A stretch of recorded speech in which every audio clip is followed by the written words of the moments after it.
Hello No. and welcome back to this Wednesday evening, as in Christmas Eve in the UK. Over there in Brisbane, Australia, happy Christmas, sir. Hey, Merry Christmas to you, son. Yeah, Christmas morning here, brother. We're all Yeah, in into it. Uh, yeah, mate. I Was I Santa used to go good on to you? Greek. Dizzy fuck got me fuck all. That's what he got. But Love I it. don't expect nothing, Love it. Santa. It's a long way for Santa to come, to be fair. So, Yeah, um, so true. yeah. I used to be in the habit of doing Australia here. Usually a Christmas breakfast. You might go to someone's house and have breakfast and start hitting the champagne at 8 o'clock in the morning. I gave Yeah, that up a little while ago. I said, no, you got to stop that, mate.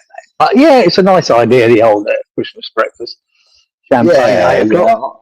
I've done that a few times, and I even mentioned it to Kimmy that a glass of champagne for breakfast, and she's like, "Champagne, Christmas I don't, morning." I don't even Yeah, like champagne, to be honest.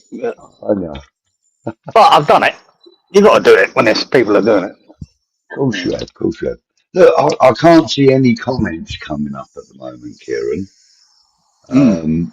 So what I'm going to do is I'm going to post a comment myself. I'm just going to say, "Right," and see what happens. Is anyone Which there, or is everyone on I the don't, bender for Christmas Eve? well, I don't know, but there are 9 people watching at the moment, according to my sources. So yeah, if anyone's in the chat, say hi. And in fact, sorry, say hi. I keep forgetting the camera's over here, and I'm looking on this big screen because my eyes I can't see bugger all on that thing. Yeah. Anyway, Kieran, how's your week been, mate? Yeah, all good, bro. It's been hot, stormy. Yeah, We're expecting more storms this afternoon. Really hot at the moment. Early morning, you can feel the humidity. When you feel that humidity in the morning, you know that sooner or later in the day you're going to get a storm. And yeah. yeah, they're predicted for this afternoon, son. So yeah, more storm. We had a couple of big storms come through here yesterday. Fucking All right. lightning everywhere. But yeah, it's just normal here for storm season. You get that build up heat in Yeah, the day, and then it breaks in the afternoon or the evening, and bang, comes the rain and the lightning. And yeah, it's quite common. but does it get really violent, the thunder and lightning and that? It can. Lucky enough, Yeah, the last couple of weeks we've avoided the eye of it. It's been somewhere else. We're getting the yeah. outskirts of it. So we've been lucky. We've just got some heavy rain here and there and some lightning, but not the Yeah. real. When the bad stuff, when you're in the middle of the bad fucking hell, and you shut all the windows, mate, you hang on. Yeah. Hope you don't get hit. We've had a bit of flooding over here, to be fair. Have you? We've had a Bit bit of of rain there, flooding, son? yeah. Yeah, we've had quite a bit of rain. I mean, there was one day Timmy and I was out in the car. We wanted to get from one place to another, and it meant us going through like a country road type thing through a couple of villages, which is really, Yeah. nice, picturesque, lovely countryside for Killy to see, and all this, that, and the other. Even though it was pissing with rain, you could still see, lovely houses and stuff. And as we're driving through, this traffic just started building up in front of us. And I went, I know what's happened here. Block the There's a road. great big puddle, and someone's gone through it like a fucking bat out of hell. And they've got themselves trapped, and now no fucker can get past them. And Yeah. there was like one car coming past us in the opposite direction, and then another one about 4 or 5 minutes later. I says to her, nah, fuck this. He's going to put 8 miles on our journey, but I'm going to turn round and I'm going another way. And honestly, even the way we went, I had to kind of go slow. I had to go in the middle of the road to avoid a lot of flooding on the edges of the road and that. Yeah, so it's been quite, you know, been quite. Fair bit of rain then. Yeah. Sorry, baby. No, it should be in the kitchen. Should be in the kitchen. If you're So, going to need that, though.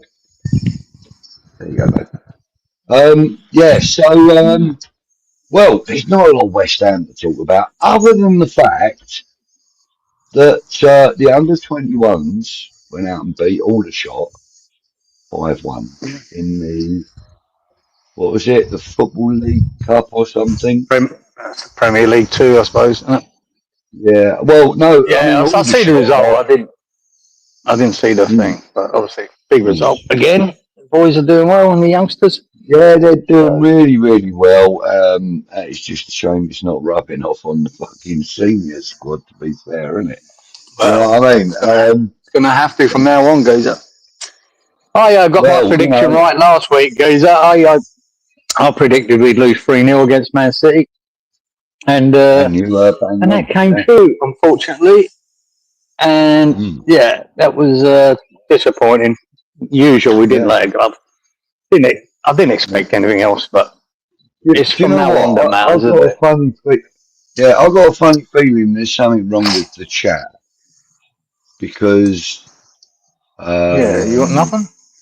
I've got nothing other than Are you the sure one that we're definitely live. I mean, we've been live for is it out 8 now? minutes now.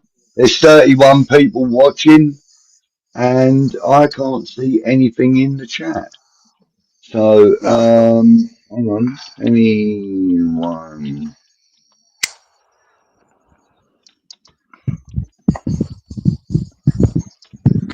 Is your Right. So,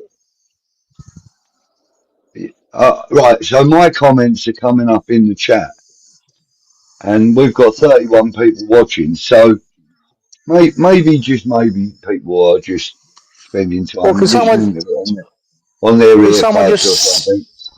can someone just send us a message to see if it's working or not from them? Yeah, that would be nice if we could get at least just one Good. comment, even if it's a finger up, middle finger. Yeah, We don't just mind. say hello.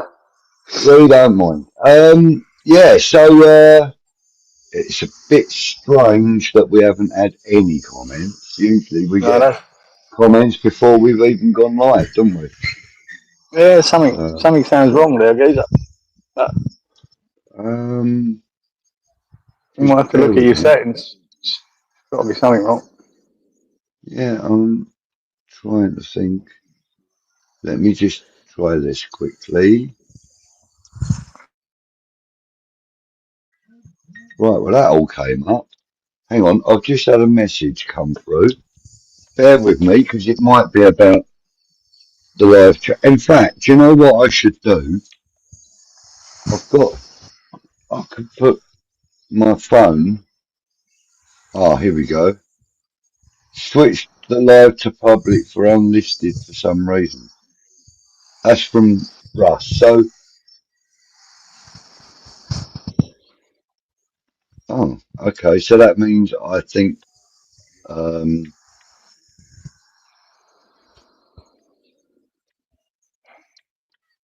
I'm just asking if that means no chat. I don't even know how that's happened or why that would happen. Yeah, there's Oh, something hang blocking on. them. Hang on. Here we go. We got some comments now. They're piling in. Russ says he can see it. Good evening, Russ. Thank you for joining us, mate. Who else we got? Rich West Ham. Merry Christmas, everyone, he says. Merry Christmas. Thank you, Froggy. Thank you for joining us, mate. Hope you're well. Brooke. And West Ham faithful can see it as well. Okay, good. So now we've got it Now sorted we're in. out. Now that Russell's You wanker. we've got it You sorted. Christmas Eve wanker. I'm blaming you. I'm going to be called the Grinch, and I from now on. I should start wearing green on Christmas Eve. Anyway, thank you, Russ, for sorting it out for us, sir. Much appreciated. Oh, look, Rich wants to know if there's any shark or croc watch tonight. There's not, sort of. There was something that happened that made the news this week. Well, hold on to it for about half an hour then, Kieran.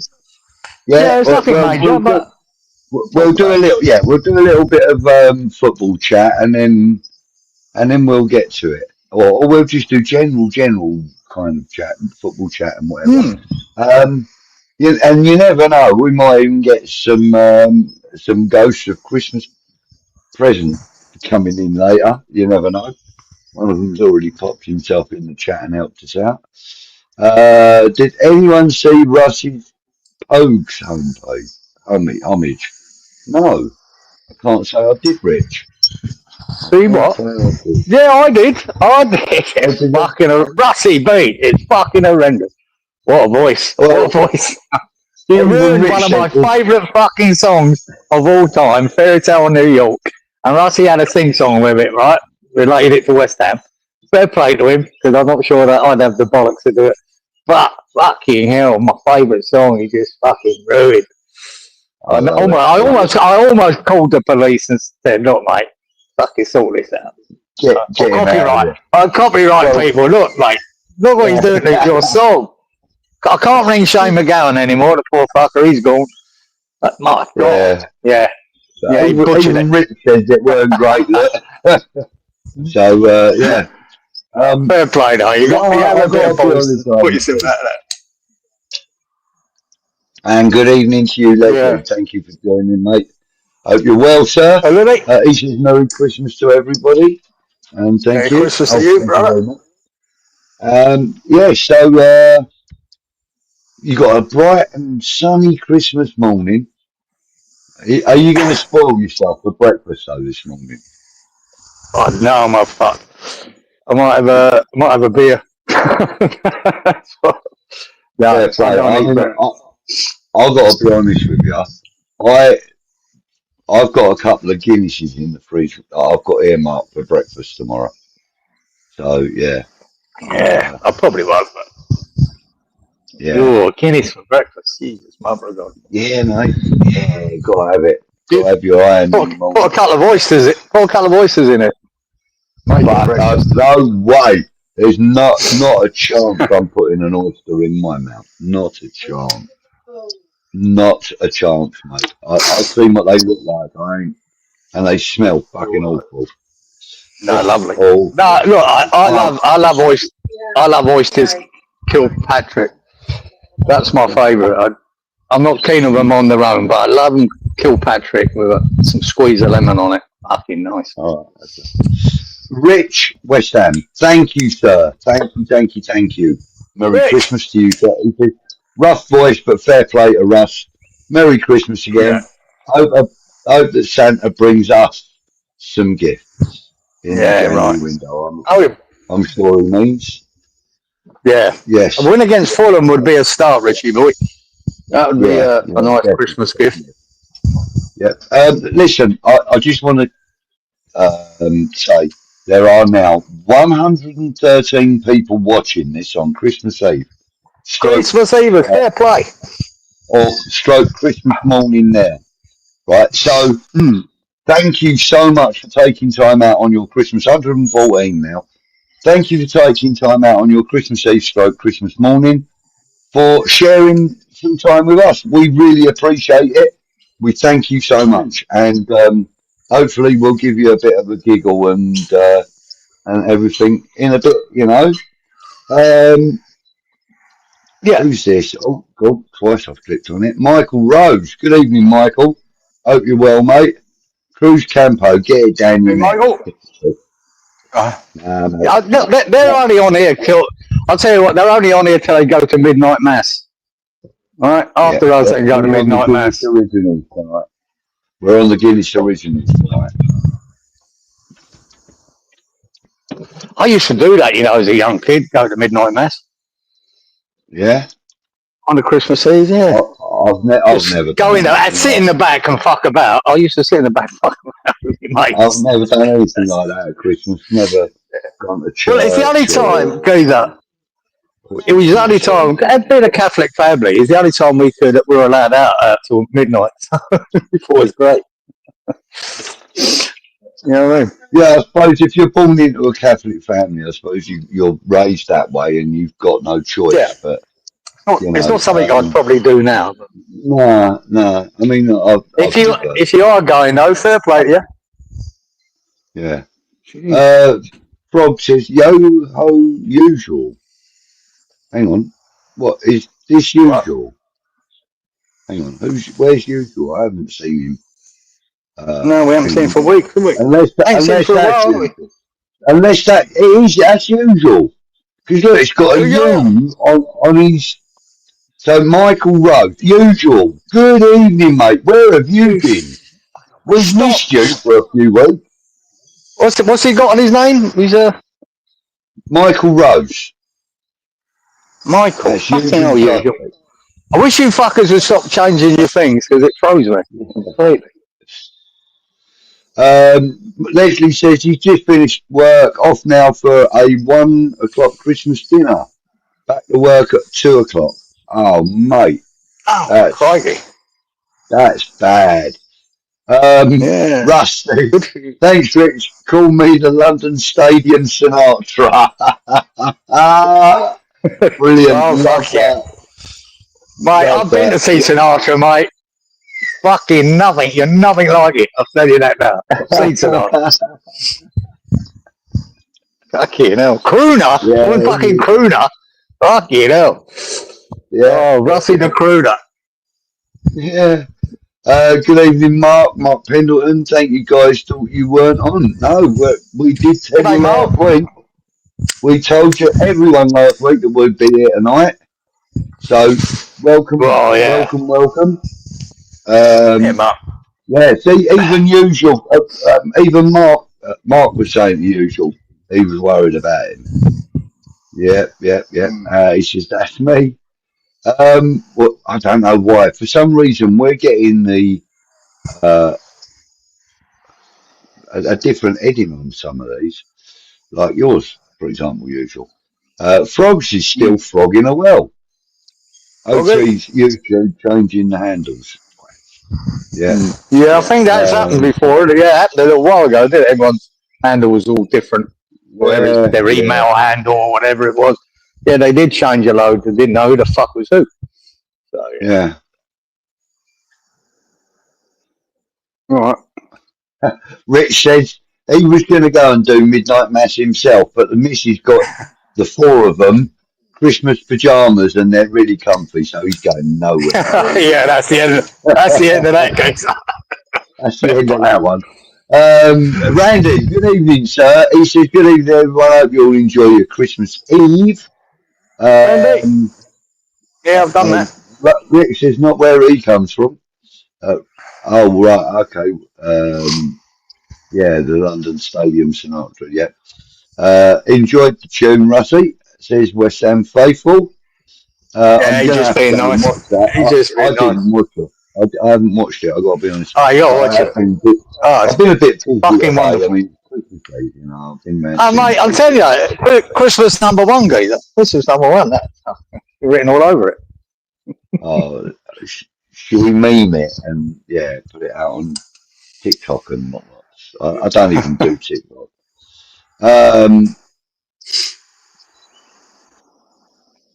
Mark says he doesn't want Traore and he hopes that he's not on his own. I do. He says that. I think I do, Mark. Mark, it's a very simple scenario for me. I want anything that's going to help us survive. I think he can help. And if it's just for the rest of this season, whatever.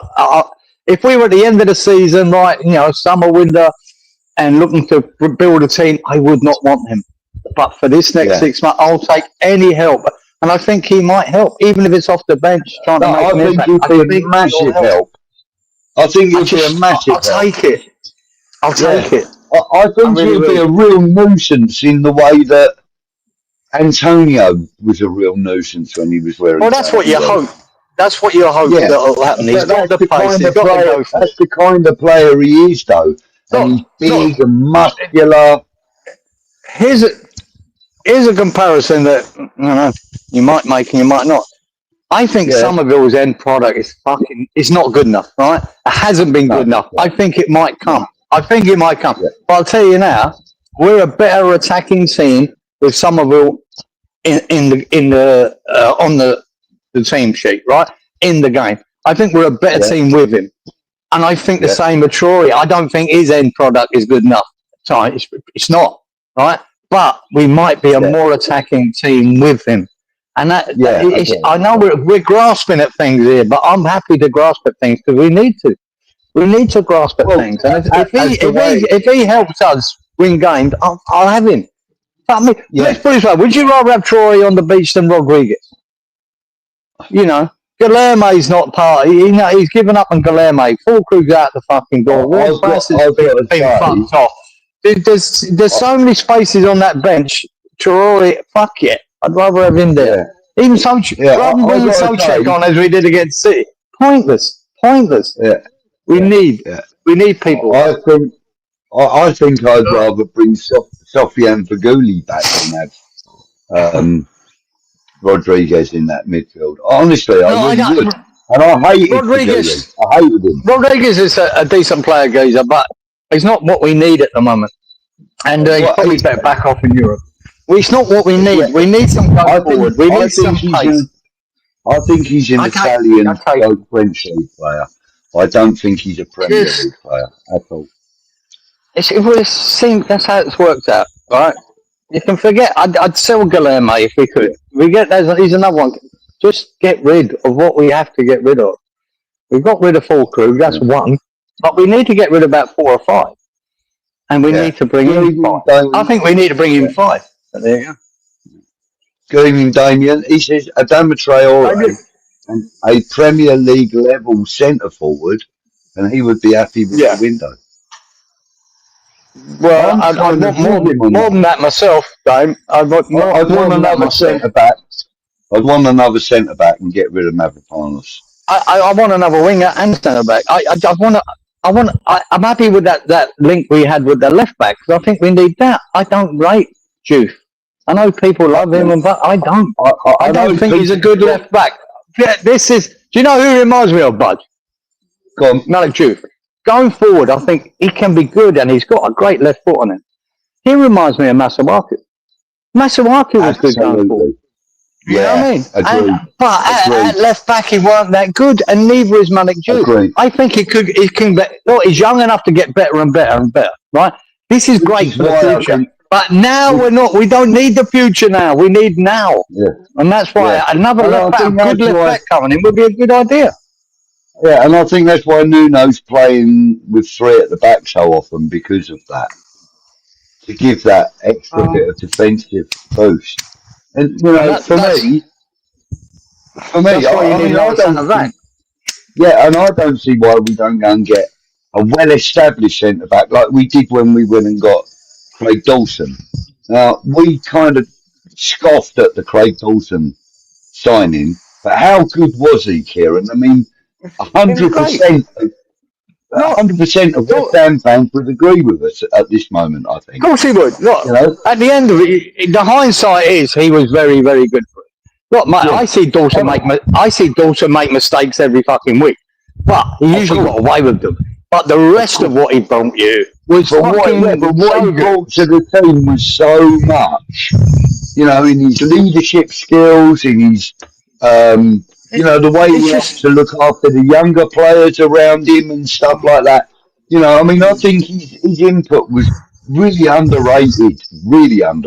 I don't think it was. I don't think it was underrated. Everyone loved it.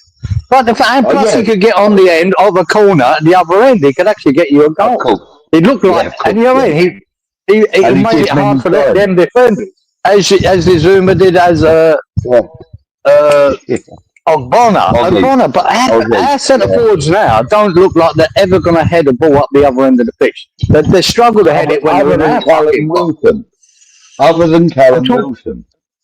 Centre half. Right? We need centre half that can fucking score. I thought you said centre forward. My bad. No, centre halves, we need them to get on the end of stuff now and again. This is what worries me, right? And it's not West Ham. When I look at Leeds, and Leeds are the ones we're chasing, probably Forest as well, right? This is what I watch when I see Leeds win 4-1 last week. They've changed their system, right? They're putting 2 up front. They're relying, and they've worked out to survive in this league. Set pieces were a big thing. Their long throws, they got 2 goals out of their long throws last week with Calvert-Lewin. They scored another goal from a corner and a free kick. They got a guy that can actually put a ball over the wall and into the net, and that's stacked. There you go. There was their 4 goals, all set pieces. I can't remember the last time we scored a goal from a set piece. We're nowhere near it. That when you're struggling down the bottom, set pieces are a massive thing. If you can fucking get something out of them, we can't. Our delivery into the box isn't good enough because we're using Potts, we're using Bowen. They're not that great. Plus, the 3 centre halves we got don't seem to get on the end of anything. So there's a tool for goals. There's a tool for goals, and we're not using it, and we're not good enough at it. Yeah. And that could why Leeds survive. Yeah, Damien makes a good point here. Actually, he says Juve just needs coaching and told to calm down. Yeah, and he has all the tools required. He's got all the tools required, and I agree with every one of those. But we're not sitting 10th in the league, guys, where we can just I keep playing for 6 months because we're fine. We're not. We're fucking facing relegation. So do you want to stick with that and let him learn and let him get better? It's a fucking big gamble. I'm not trying to knock Juve. He's a young boy, and he will get better. But we're not in that position now. Yeah, I mean that would be like making Ollie Scholes our first choice, wouldn't it? In some respect. He's not good enough either. Not good enough either. Nobody likes knocking these youngsters, guys, and I'm not knocking them. But I got to look at what's better for the team. Scholes and Juve, I don't think, are what we need for the rest of this season. Juve might get better quicker. I don't think Scholes is anywhere near it. And another good point made here by Rich, though. He says he started well with a couple of decent crosses and that. Maybe this AFCON will decide his future. I think you might be right, mate. Right. So look, let's put it. Here's another one, guys. You know what I mean? Who would you rather have in at left back at the moment? If your choices were Juve and Emerson, I'd have Emerson every day of the week. Right. So if your answer is Emerson, right? There you go. We've regressed with our left back. We got rid of Cresswell. We've got rid of Emerson. We've got Juve. So that tells you we're going backwards in that position. For the moment, I think Juve should be a backup to a top left back. That's what I think. Absolutely. Yeah. And we haven't got that top left back. So that one we were linked to, was it Apia? Sofian, something, during the week. The boy's got loads of assists already. He's good at taking set pieces, corners and that. To me, that fits. That fits with our delivery into the box from corners, maybe from free kicks, and the fact that he's got 8 or 9 assists already this season. That I know he's in whatever league he's in, but it tells me that he can deliver a good ball, even if it's from corners and we get goals out of it. All we got to do is teach Kilman how to head the ball again. He's forgotten how to do it. Rich said he'd have Dawson back any day. I would too. Damien says he's not worried about not bothered about centre back unless it's a cost-cutting exercise. Rose-tinted glasses with Dawson from this fan base. I'm not so sure it's that. Cost-effective, worth the money. Zuma and Ogbonna were still ahead of him. Yeah, I think that's fair. Look, Dawson I'm telling you, I used to point out at the time, guys, Dawson made mistakes. He got away with them all the time. Every time a Gerd made a mistake, they scored a goal from it. So it's fucking unreal. But Dawson's other input is up the other end of the pitch, smashing into defenders, trying to score goals. And he was good for us. He was good. And he was 100% player. So it was good. He made mistakes, all right. But I did. We got the best out of him. It was one of the best signings we've made. You know, pound for pound. I remember saying that at the time to Rusty. It was pound for pound one of the best signings we've made. It cost us a couple of £1 million, wasn't it? 2 or 3 million. Fucking great. Yeah. Damien says he'd take Adamer as a cost-effective attacking option and a Premier League level centre forward, a mobile target man. And I agree with that because that's something we've lacked for a good 10 years now, is a mobile. I mean, look, don't get me wrong. Antonio done the best he could do, but an agile, mobile, Premier League quality centre forward we haven't had in 10 years or more. Fucking had it in 30 years. Or more. Well, the point is, Geezer, we all keep saying this, look, if it's what Nuno wants, fucking give it to him. Yeah. You know what I mean? He knows him, but he knows how to get the best out of him, right? Because he was at his best at Wolves when Nuno was there. So if he wants him, fucking get him. The one that does worry me, though, is this Strand Larsen, all right? From fucking Wolves again, right? I'm not sure about it. Last year, that boy was really good. Scored 14 goals. And they're talking about 40 fucking million. This could be another 40 million we donate to fucking Wolves. That'd be a disaster after Kilman. I'm worried about that. I'm not sure he's the answer. Yeah. He's only got 1 goal this season. I know he's in a terrible, struggling Wolves team. I think the boy's decent. I don't know if he's the answer. But again, if he was 20 million, 18 million, 20 million, I think it might be worth a punt. Another 40 million. No. He's not worth. How can you pay a 40 million for a guy that scored 1 goal this season in the Premier League? That would be madness. Now, they're only rumours, I know, but it would be absolute fucking madness. Yeah. Another bad deal for West Ham. Michael says Adama Traore doesn't score goals. No, but what he does do, he gets the ball up the top of the pitch so that other people can score goals. And he might not get a lot of assists, but if you were to have a listing of 3 assists, I bet he's up there. He's up there somewhere. Because he gets that ball. He carries that ball forward. You know, and like Kieran said, his end product isn't the best. But if he gets it to another player in the team, who then moves it on to the goal scorer, it's all good. I actually quite look forward to having Adama Traore at West Ham if he comes. I would look forward to it. I think he would be an asset to us. Yeah, I mean, Wolves are going to fit us up again. Anyway. Damien doesn't want Larsen. No. Frog's asking Mark how many points out of the next 4 games. 6. 7. 7. That's what we need. 7 minimum. Yeah. I think we'll get 6. Considering that who we're against, we've got Fulham and Wolves. Yeah. Who's the other 2? We need at least 7 points. I think one's Brighton. And is it then Leeds? The other one, Leeds, yeah. I think. So we need 7. We'll only get 2. Mark seems to think we'll only get 2. Now, earlier on, somebody mentioned trying Igor at left back. Now, that isn't really a bad idea because that's kind of he's a left-footed defender.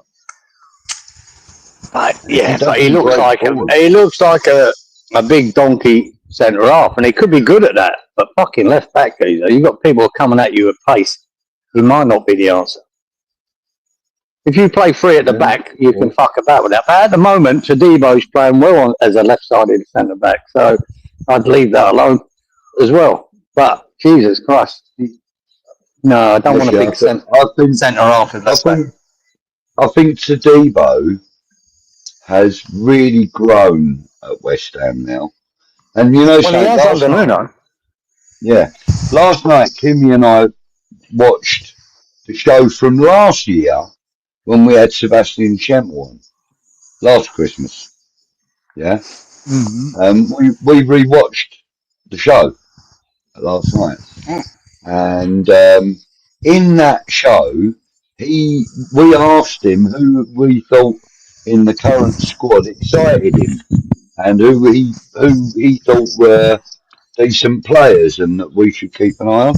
And Todibo was one of the players that he said that we should keep an eye on, and he was absolutely right in my opinion, because I think he's properly grown and he has become a dependable defender now. He's been good in the last 5 games. He was absolute dog shit before that, and now he's under Nuno. He's getting better and better, and long may that continue. The only trouble is, like last weekend, we stuck Kilman next to him, and it weren't that good. And I've always said, mate, centre halves don't come in ones; they come in twos. You need a pairing, and if you can get a good pairing, you know what I mean. You don't have to be world class centre halves. You can get a pair that works together well. You've got a good setup. I think Forest have got that. They did have it last year anyway. Last year, them 2 centre halves were superb. One of the best pairings in the Premier League. We've been struggling to get a pairing together since we lost Ogbonna, Zuma, and Dawson. And absolutely, yeah. And you know, I think one of the things that we need to kind of really sort of figure out is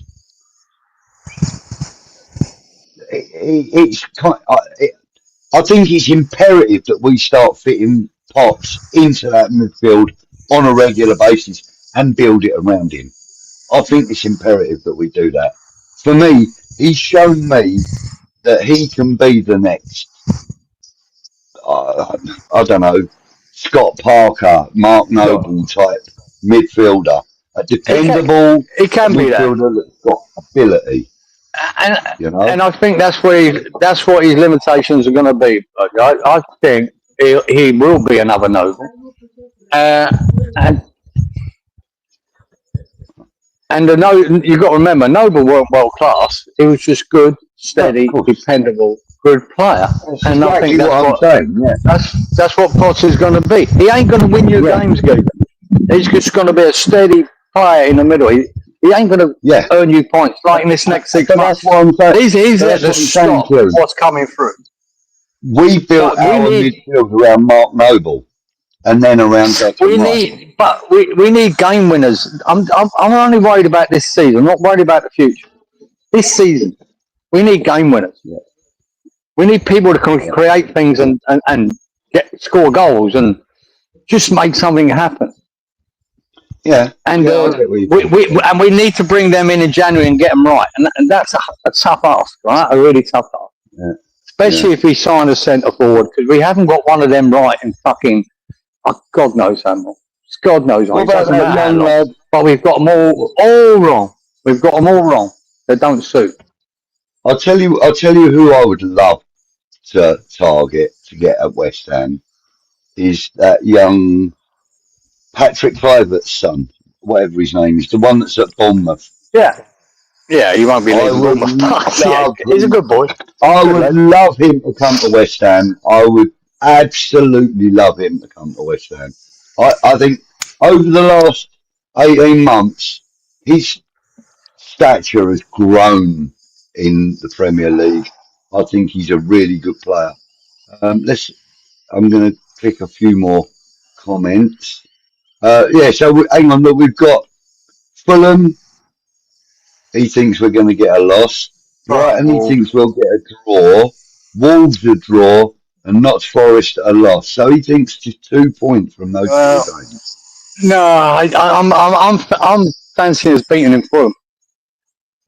I think we can beat Fulham.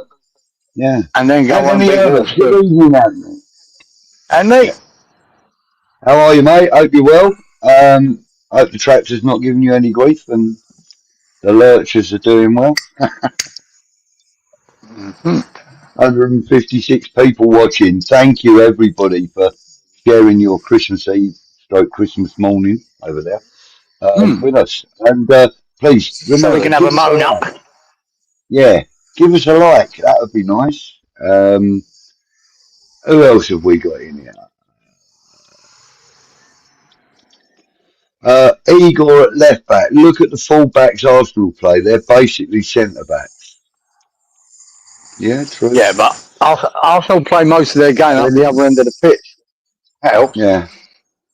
And they're pretty mobile, what they've got at Arsenal. Yeah, they are. They are. Mark's asking, would you take Ake? Probably not, Fuck actually. Yeah. I would. I would. Yeah, mate. He can play left back and left centre half. You know what I mean? He's a look. Yeah, he's best now. I would have loved to have had him 4 years ago or so. Yeah. Well, that's when I was thinking. I'm thinking that he's now he's what, 26, 27. Oh no, he's probably older. I don't know who goes how old he is, but mate, he's a decent centre half. He's never quite been able to fucking nail down a place at City. He's only been a bit part player for a while now, and he isn't the greatest, believe me. But I'm just worrying about this rest of this year, as I keep saying. But yeah, I would take him there. I think he's better than any centre half we've got. Think of that. Maybe not ฎība if Ḍība keeps going on the same trajectory that he is, but he's a good now. He's a good boy. 30, yeah, he'll be 30 now. Man. 4 years ago was the time to get him when City got him. But he's never commanded a centre half place there. But then again, City, look at the players they got. But yeah, I'll take that. I think we fucking better. They paid about Geezer. They paid about. I remember seeing. I watched one of Lassie's there. They paid about 4 years ago or 5 years ago, 41 million for Ake, right? We spent 40 million on fucking ฎība. Jesus fuck. I know. See the difference? There's a big difference. And we also spent, like, what was it, 38 million on ฎība. And that was about 5 years previous. That's what it's. Look, we have spent on ฎība and ฎība more than Arsenal did on Gabriel and Saliba. Yeah. That's fucking frightening. There you go. There's a difference of recruitment, as I keep always saying. You live and die by your recruitment. They got two centre halves for them, under 80 million, and we've got Ḍība and fucking Ḍība. Fucking hell. I think Gabriel and Saliba are probably the best centre half pairing in the league. Yeah. There you go. That's what happens when you've got idiots fucking running your recruitment or Sullivan getting involved. And managers like Lopetegui says, I want Ḍība, he's brilliant. Is he? He hasn't been yet. 40 million down the pisser. Yeah, I agree. I mean, a 20 million pound player, in my opinion, at the most. Fucking, we'll give him 10 now. We'll give you 10 for it. No, not now. Not now. We'll give you 10. Who else is in the house? Sheriff, good evening, mate. How are you? Sheriff. Hope you're well. Merry Christmas, boys, and everybody in the chat. We can do this, and we are staying up, he says. You tell him, Sheriff. You tell him, mate. Fucking staying up. These next 4 games are going to go a long way to decide that. It really will define our season. Where Man City game doesn't define fuck all, right? But these next 4 games does define our season a bit. Where we're going to be competitive enough to get out of it. You know what I mean? Yeah. And this is where we need at least 7 points from them games. Yeah. Damien's saying, sells Hermanderson this window, for the love of God. Yeah, well, I don't think. He had a couple of bad games there, guys. I don't know whether he's a bad keeper or not, mate. It doesn't always define a keeper, a couple of bad games. Nah. Weren't very impressive, that's for sure. It weren't very impressive. It looks like another bad buy.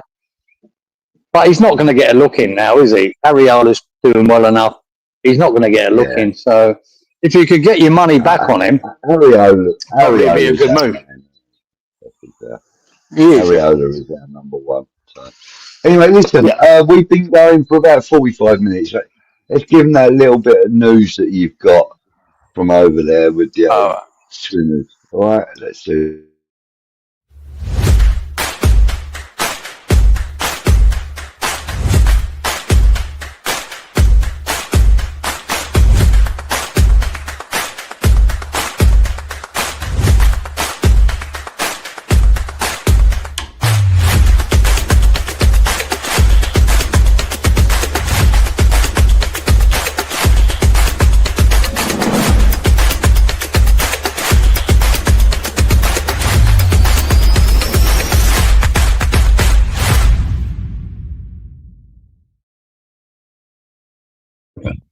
oh. There it is. There it is. What we Yeah, got nothing now? special, geezer.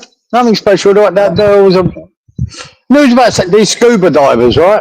And they're all cameraed up under the water, and they've come off the boat and they've gone down, and it was a bit of a reef section, all that, and all of a sudden you can see by their cameras, right? This massive fucking great white comes into the picture. They went fuck, and the great white bumped into one of the divers, right, and fucking knocked him. Right.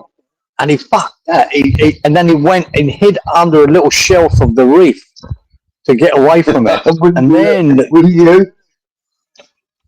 yeah, he was panicking, right? He was panicking, and he's going, shit, what the fuck do I do here? Because he can't risk coming out of there, trying to swim up to the boat and jump in. Yeah. That was his choices. And then it took such a while because the shark weren't going away, right? He was just circling and moving around. And he got down to 10 minutes of air. He's like, shit. And he's looking at his gauges and whatever and going, God, I've got to go at some stage. And lucky enough, he had 7 or 8 minutes left. And then he couldn't see the shark. It had gone. So he done a real Hail Mary, mate, and just swum like shit. Got up to the boat, mate, onto the ladder. He's climbed and flew into the boat. And he was scared, man. He was fucking worried, mate. It came good. But yeah, it was interesting to see the shark being that close to him, how big it was. It was a big boy. It was a good 4 meter, I'd say. It looked big. But yeah, he did. Well, what's that, about 13, 14 foot, isn't it? 12 metre. I mean 4 metres. Yeah, I'd say 4 metre. It's hard to tell underwater like that. Call it 3 metre, 3 metre. It was between 9 and 12 foot. It was a big boy. It was an adult. It was an adult great white. It wasn't a youngster. Yeah. And like Bob says, shitting yourself in a wetsuit is not ideal. No, Foggy. No, mate, but it would be scary, man, because the fucker weren't going away. Like you got to rely on that air or your tank. Because even when the shark bumped into him, like if he sort of pierced any of his, his tubes or whatever, he was stuffed. He'd have to swim for the boat then, and then the shark might have gone, right, you're getting it. But he got away with it. So all happy days for him. Just quickly say hello to Martin. Martin Locke, good evening, mate. He says, can't stop. Hey, mate. But wanted to say Merry Christmas, stay safe and happy, and be lucky. Come on, you irons. Thanks, Martin. Really appreciate that, mate. Very kind of you. Yeah, mate. Pop in and give us a like on your way out if you wouldn't mind. Very kind of you.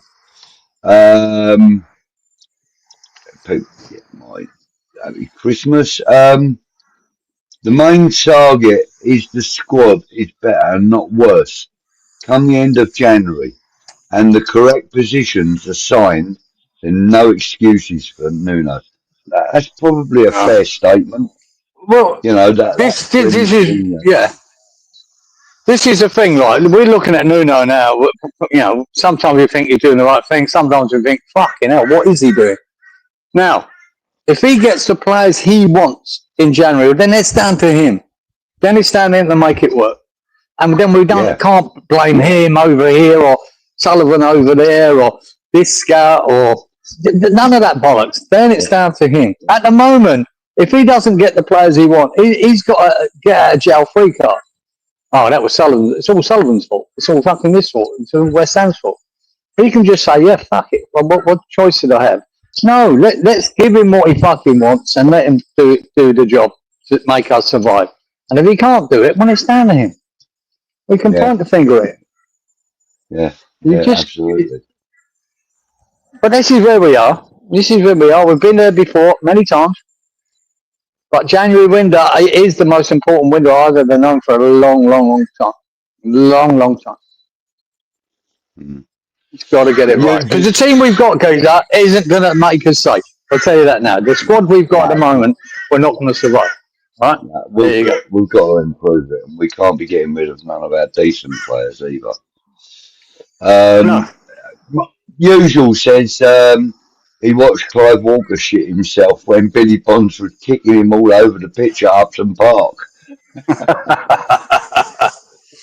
I expect there's probably a few players who can that had gone through that. Yeah, I can't remember how many there were. Everyone. Oh God, yeah, any player that went up against Bonzo. Yes, so well, we got well, we've got quite a few games coming up in the next couple of weeks. Well, 4 in the next 2.5 weeks, is it, or something? Something like that. We've got 4, yeah, man. The most important 4 we're going to face, and they're important, mate. 7 points minimum we need out of these 4 games. Minimum. We need to be out of the relegation zone before the end of the Christmas period. That's what we need. And then, obviously, with some boost in January. This is the thing, guys. We don't know when we're going to get these signings, early January, late January. We don't know what we're going to, if we get, who we get. So it's important that we get the points on the board as quick as we can.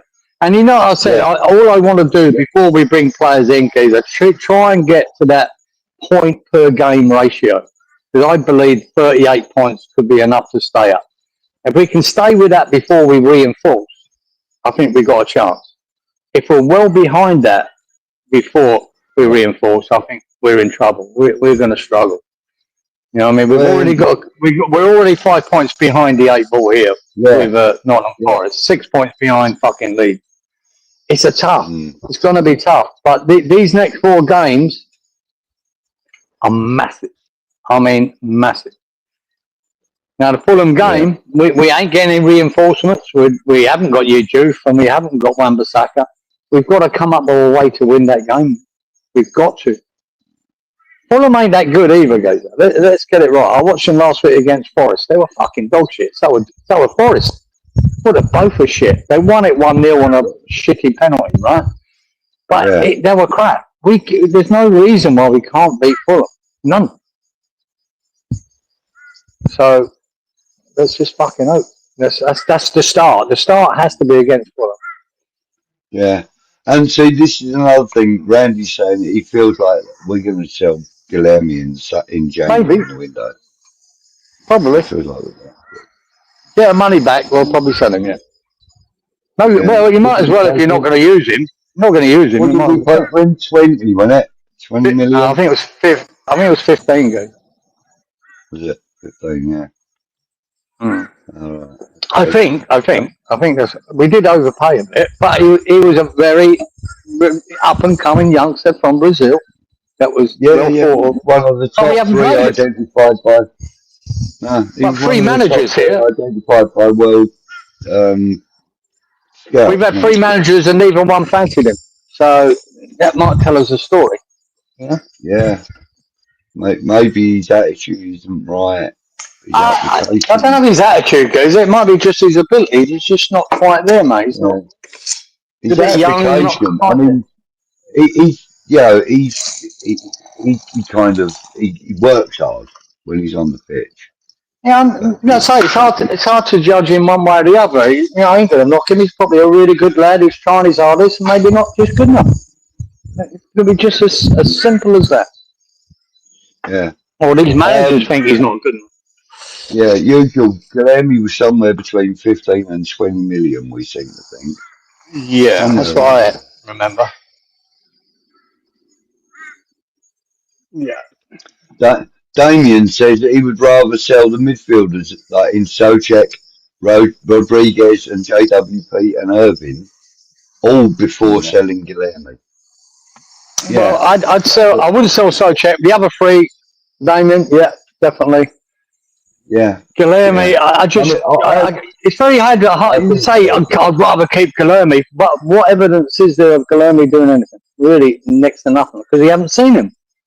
So, yeah, them three you said, though, Rodriguez, Ward-Prowse, Irvine, yeah. I would. Souček might be handy for the rest of the season. Yeah. Not ideal, but he might be handy for the rest of the season. Mark saying Guilherme allegedly up to 25 million. Wow. Good evening, Nick from 𝗪𝗺𝘀𝘁. Good evening, mate. Hopefully you're well and the family are well. Merry Christmas, Nicky boy. Merry Christmas, everyone. And good evening to us. Damien says he thinks that Guilherme has a high ceiling. He's only 19. And that, there is that. There is a lot of that too. Possibly, yeah. Yeah. She's got to take into account that he had three managers that didn't play him. And I always wonder that. Yeah. Well, maybe he's not that good. Now you've got all that West Ham under 21 staff around fucking Nuno, which is I don't think was a good thing. I think Nuno should have had his own staff, but that's another subject. But they might be influenced Nuno as well. That they've seen him and maybe compare him to some of our under 21s, and maybe not think he's as good as them. I don't know, but none of them are giving him any good game time. So, for not to loan him out or put him in the under 21s or give him game time or whatever, no one has. So, it sort of tells me they don't believe he's good enough. And it's a shame. It's a real shame, but you have to face the facts in the end. What Nuno thinks about him, I don't know, but he's not playing.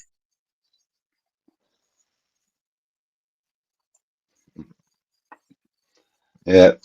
Nick says he's all good, thanks, folks. Merry Christmas, everyone. He's done his Christmas film marathon. Just finished on Die Hard with a Vengeance. Still into that, Nick, the old Christmas movie. Oh, I can't stand them.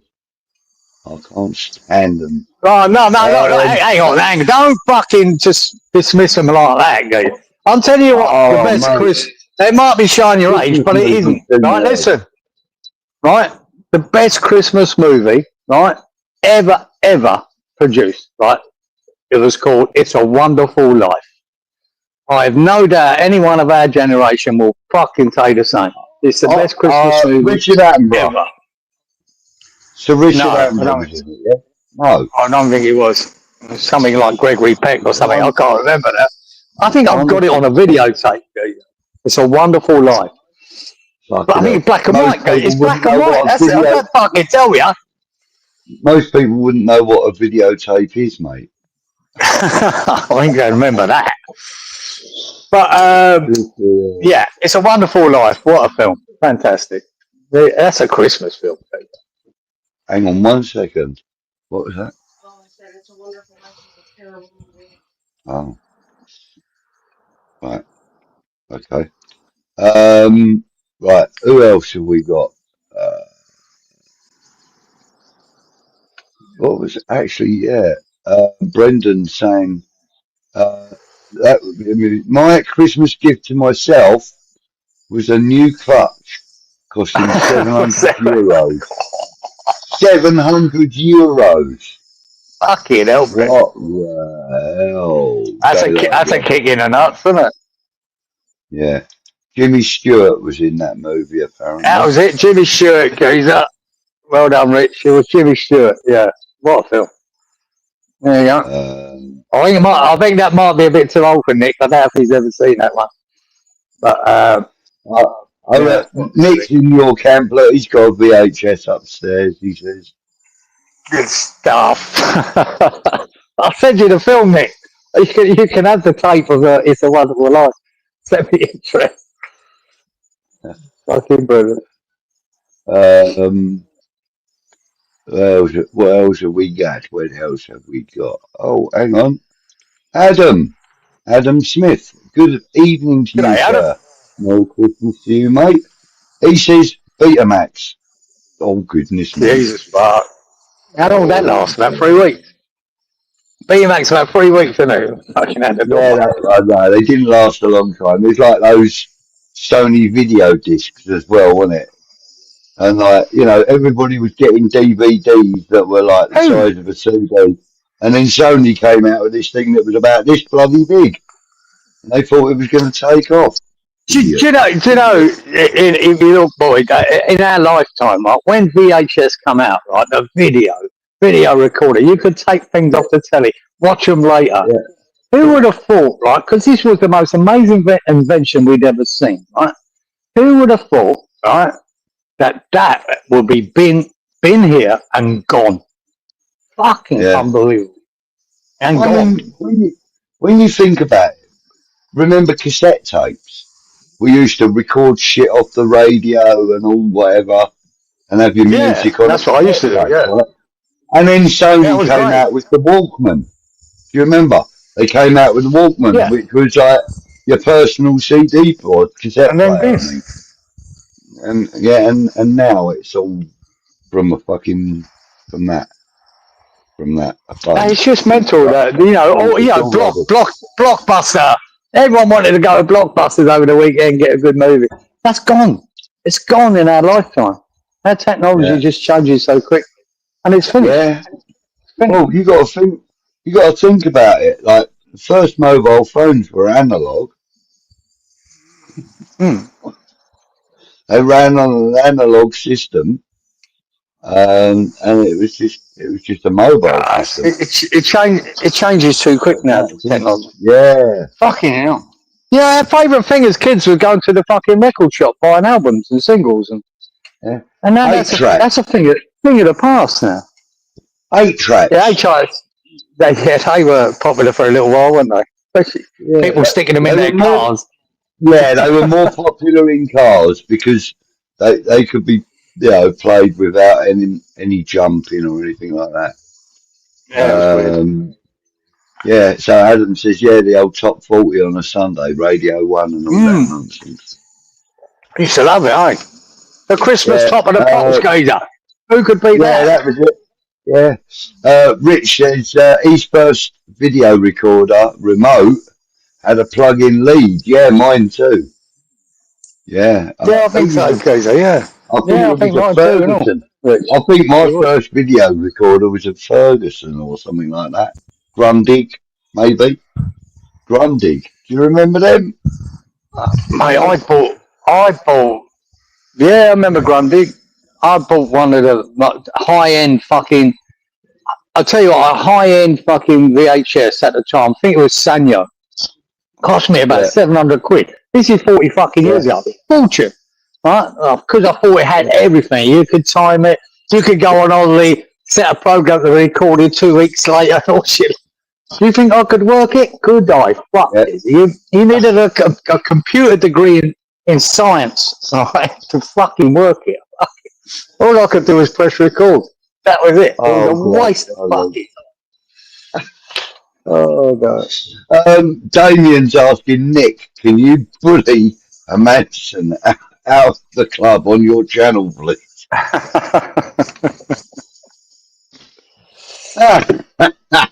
You rat bag, Damien.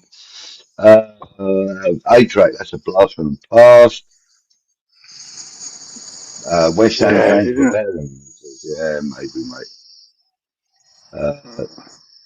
Woolworths, I remember Woolworths. Oh fuck yeah! Upton Park, Green Street, we had a Woolworths when I was a kid in Green Street. And no, they're not a thing of the past here though, guys. Woolworths here are like a Tesco's. They're the biggest supermarket chain in Australia. Woolworths. I mean, they're different. They're different to the Woolworths you had, in the UK. And Woolworths here. I think it's the same in America. I think there's still like a chain of Woolworth stores in America, isn't there? Isn't it? Yeah, it's all. They're all food. They're all food here, Budge. It's a Yeah, yeah, supermarket, like a big Tesco's yeah. or what's the biggest one in the UK? Supermarket wise now, is that Tesco's? I don't know what you got there. Tesco's, Sainsbury's, Asda, they're all Sainsbury's. pretty. It's like I'd compare it more to a Sainsbury's, Woolworths here in Australia. Right. Yeah. Get ya. Steve says remotes. He was the remote for his family when they had their first TV. Exactly, Steve. Yeah. I remember. And then Nick says, yeah, he remembers Grundig, Ferguson, Video Star. That's the one, Froggy. Ferguson, Video Star. Mark R. Good evening to you, mate. It's Merry Christmas, everyone. If you remember 8 tracks, you are old. Fuck yeah. And maybe wiser. Right, Anderson, Nick, the goalkeeper. Can you bully him out of the club? That's what he wants to know. No, don't do it, Nick. Leave him alone. He's just a poor little boy. He's not found his feet yet. Oi, do you remember? Geezer, I've got one. Sorry. Read the quote. Yeah, Rich says he got a Ferguson Video Star TV and video as a wedding present. It was lovely. Wow. He left 14 months later. Did you take the TV and video with you? That's what I want to know. Go on, mate. What are you saying? No, because do you remember back in the day, right? And then all of a sudden, all this technology is coming, and then MTV came along. And then all of a sudden, the videos were so important to the song because of MTV. Yeah. And you watch their show every week, and it really was. It changed everything, having a video to a song rather than just a song standing on its own. Do you remember the very first song that was ever broadcast on MTV? I did hear this on. Actually, don't. I think I've told you this before. But for anyone in the chat, what was the first song that MTV broadcast to start their channel? What was the first? And I know people will know it. There's a half a dozen people I know in there will know this, right? Okay. So the question is then, chat, what was the first song ever broadcast on MTV? That's the question. Kieran said it. Yeah, and I know the answer. Yeah, he does. Oh, Freddie Laker. I used to do some work at his base of operations at Gatwick. Me, my brother, and a crew of guys. We built all of his offices and all of that. That was quite something. Well, my first flight to America, guys, was Miami, and I was with Freddie Laker. That's how we got there, because he was fucking unbelievably cheap to get to America. America was out of the question for most people back in that day. But Freddie Laker come along, all of a sudden you could just about afford it if you fucking saved up. And I went, yeah, I had 2 weeks in Miami. There you go. And that was that was 1980. That was 1980, guys. I know the year. It was 1980. Okay. Well, we've got some guesses. Video killed the radio stars. No. That's not a guess. Oh, Damien's bang on it, mate. Damien's straight in. I knew he'd fucking know. Is that it? Is that it? That was the first song? That's it, mate. That was the very first song broadcast on MTV. By the Bubbles. Yeah, sure. Well done, boys. Well done. Good evening, GP. 3 donation. Thank you, mate. Best show on West Ham Network. Russ and Anton should thank Santa. Brilliant. Yeah, quite a few people got it. Usual got it. No, Brendan didn't get it. Rich did. Frog did. And Damien did. So Damien was the first one in with the right answer. Well, So well it was done. quite Well apt, done all the of you. song, for a start. Video killed the radio star. You know, it was perfect for MTV's launch. You know, it was, Yeah. you know, because it I was suppose video. it All of a would be. sudden, video were important to music. Yeah, of course, I get it. I get You know? what is it called? The irony of it. The irony of Yeah, that. exactly. Or the You know? inference that, yeah, here we Yeah, are, video. And if video yeah. became important, but Damien it weren't says that before. he agrees with GP that Russ should buy us a Christmas present. We waiting a while. We fucking said that last Yeah, year even for me. Fuck off. you know what I mean? You know what I mean, Harry? What else have we got? Yes, Freddie Laker did have McDonnell Douglas DC-10s, and he called them Mm. Sky Trains. Remember that? Yeah, I remember it. Well, guys, I just, like I say, when you're 1980, I was, when I went to Miami, I was 19 and All right. didn't care. Flying to America, man. And that could have been the shittest plane in the world, or it could have been the greatest. It was just exciting to go, you know. Yeah. I mean, well, he was doing flights to New York for like 99 quid return and stuff, wasn't I can't remember the prices, guys, but I know it was the only he? airline you could It was actually just, get to America and afford it. it was ridiculous. Because I remember Crazy. British Airways, they're doing their best to send him bust, right? Because they were pissed off because they were Yeah, creaming it in. yeah. Well, They got him in the end. they had just, but British Airways had just formed when Laker um, came out because they were British United Airways, Right. BEA, Mm.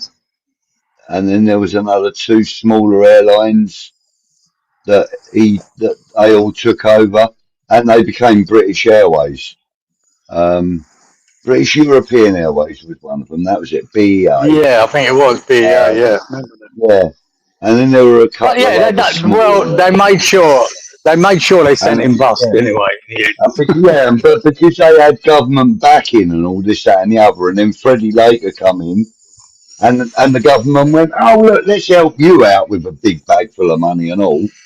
British Airways note was put right out of joint, and then there was a big old war on, Yeah.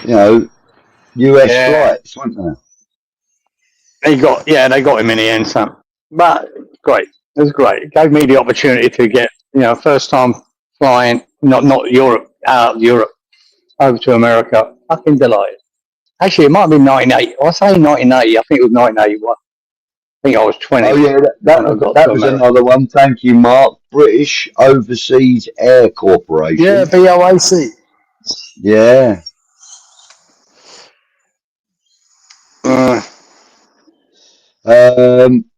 GP says that I would have gone more rounds with Joshua than Jake Paul did. Oh, that was fucking fast when it goes up. I And couldn't he be wouldn't have broke GP. my I couldn't foot. be bothered to watch the full fight. I watched the highlights of it. It was embarrassing. It's such a fucking detriment to boxing. But the geezer got what everyone sort of predicted: a broken fucking jaw in two places, and that was the end of that. Yeah, You know? absolutely. Just, I'm glad. just a great money maker, a great money maker for both fighters, and that's it. That's all you can. Have you heard the It shouldn't latest be though? related to boxing. Have you heard the latest But, though that Anthony Joshua might lose half of his purse from that fight to what? pay for the surgery? Doubt it.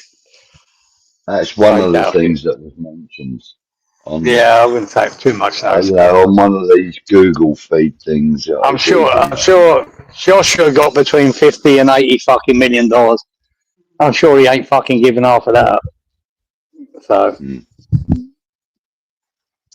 Yeah, and Jake Paul did catch that nicely on his chin. It was a beautiful he did, shot. mate. And I said all along that I felt that Joshua would outbox him. Don't matter how long it went, 1, 2, 10 rounds, it wouldn't matter. Joshua would outbox him because Joshua is a boxer, and that boy is nothing but a fucking YouTube scrapper. Well, in reality, it should only last 2 rounds at best. But the geezer kept running away from Joshua, kept falling on his knees. He just made it. It turned it into a farce. Right? It was a fucking farce in a fight. It was. And at the end of the day, an Olympic fucking gold medalist is always going to beat a YouTuber, isn't he? It was just about how much he hurt him. That was the question. How bad are you going to hurt him? And in the end, he broke his jaw in 2 places. So, and broke his jaw in 2 places. All over Red Rover. There was never any question about who was going to win. That wasn't the question. It was just how long he would let it go. And old Joshua just fucking and he's just earned a shitload of money. Good luck with him. Yeah. And like Nick says, Jake Paul spent half his time on his knees and then got his jaw broken, the plank. He's a plank, he's about $80 million richer being a plank. This is the thing. That's how crazy it is in boxing now, where a YouTube influencer has got a hold on boxing, where he's earning. Sometimes his fights are worth more money than your sanctioned fights. That fight in weight classes, right, should never have been sanctioned. Should never be sanctioned. Anthony Joshua against fucking Jake, it should never be sanctioned.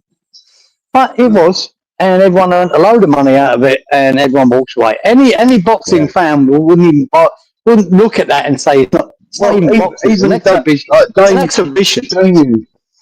Damien's saying here, Kieran, that McGregor called it.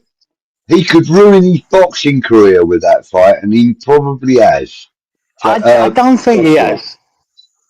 I'd say he hasn't, because you've got to remember, Joshua's next year is probably his last year. And the only people, he's going to have probably another fight, and then the only fight anyone cares about is him and Fury. And it will probably happen because the numbers will add up. And as long as Fury, you wouldn't know that lunatic, if he comes back and says, I'll give it a punt, that's where the money is. Yeah. Nick says that punch was probably about 50% power. Exactly. Exactly, man. I just don't think he has ruined his thing. I think he's got another couple of fights in him, Joshua, and the ultimate is the Fury fight. Everyone wants to see it, whether he can win that or not. And that'll probably happen because, I say, the money in that will be pretty huge. Fury might come back to that. It will. They'll sanction it. Neither of them hold any belts or anything. It'll be sanctioned, Geezer, because the British public want it. Everyone wants to see it. It's the fight that everyone's wanted to see for the last 5 years. Yeah. And I think it's the fight that you got. And if you've got Riyadh involved, I'd love to. Whoever side you want, it doesn't matter. But everybody wants to see that, don't they? Everyone wants to see as much as we wanted to see Eubank Ben. I think it's got that kind of appeal about it, that kind of excitement around it. The Eubank Ben fight, What? Eubank Ben Senior. The seniors. That's what I'm talking. Yeah, the seniors. Yeah, and also back in the day when Lennox Lewis and Frank Bruno had a tear up. That was one. I tell you now that we are talking about boxing, Geezer. Yeah. I forgot to mention a few weeks ago. I forgot to mention this, and it's gone right out of my head. I forget what year it was, Geezer, but it would have been around the early 80s, and we went. Mark Kaler, a West Ham fanatic fan, right? Yeah. Was I think middleweight, and he drew a fight against Mark Simpson at Wembley Arena, and we went. All West Ham went to it, right? And I mean all these ICF boys and everyone, right? We all went to that fight, and the Simpson was from Leicester, right? And I'm not joking, geezer. This was like being at a West Ham game at the time. Right? It kicked off out in the car park. It kicked off underneath the stands. It kicked off in the stands. Right? I fucking ended up with a big knuckle. This fucking Leicester fucker in front of me. I threw a beer over his head, and then it all kicked off. And I remember throwing a punch, geezer, and I slipped. And Wembley Arena's like that. It's a real steep fucking thing. And I missed him, right? And I fell down the fucking stairs, about 30 stairs. And then this copper came. All the coppers come running up the stairs, and this copper picked me up, mate. And I was like, "Fuck, my mate is going off up there. That someone just pushed me down the stairs." And he said, "All right," and he picked me up, and that was it. And then he'd run up the stairs, and he nicked my nephew, right? He was having it with these fuckers, right? And it was going off. It was going off everywhere in Wembley Arena. And Mark 𝗧𝗧 came in his theme tune coming in was Bubbles, and he wore claret and blue shorts. And Mark Simpson was a cracking middleweight, English middleweight, and he lost. Mark 𝗧𝗧 lost. Bruno was on the same card as well. Frank Bruno later on. Right. So we watched Frank Bruno. He had one of them 12-round boring fights where they're just doing that. It's fucking rubbish, but Bruno won. But Mark 𝗧𝗧 passed away about 4 weeks ago, geezer. That's what I wanted to mention. That's what I wanted to mention. Well, bless him, mate. Bless him. Yeah, and he was a real West Ham fan. Everything about him was claret and blue, and the boy passed away. Yeah. And if I remember rightly, because of the football song that he came in with, and all the shit that went on around the arena, all the fighting and all the crap, they banned football songs then from walk-on for boxers. They banned them from that, if I remember right. Hang on, carry on talking for 1 minute, Kieran. I've just got to go out to the kitchen for a second. 1 second. Oh, wait. Yeah, Mark 𝗧𝗧, mate, we followed him, and it's a shame he come up against Simpson. Simpson was too good in the day, but he gave him a go. He was such a game fighter, Mark 𝗧𝗧. Really game boy. And, he had that. Every West Ham supporter I went with around the country, everywhere, all of us, was in that Wembley Arena that night. And didn't expect we'd have that much hassle with Leicester. But it just kicked off fucking everywhere. Everywhere you saw, there was just fucking fights going on. It was fucking crazy night, man.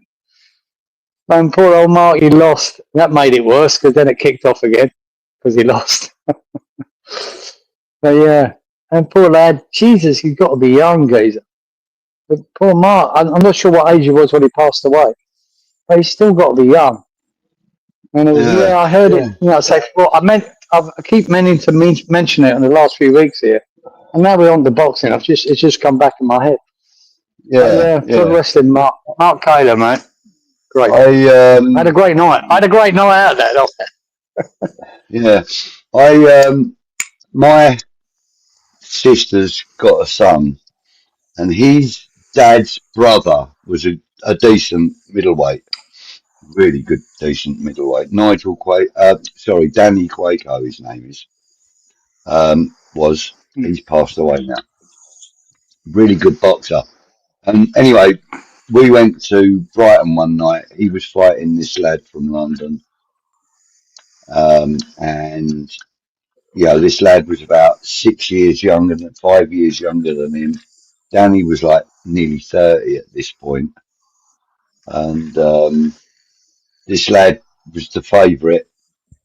And, we were all sort of travelling up with Danny in the car.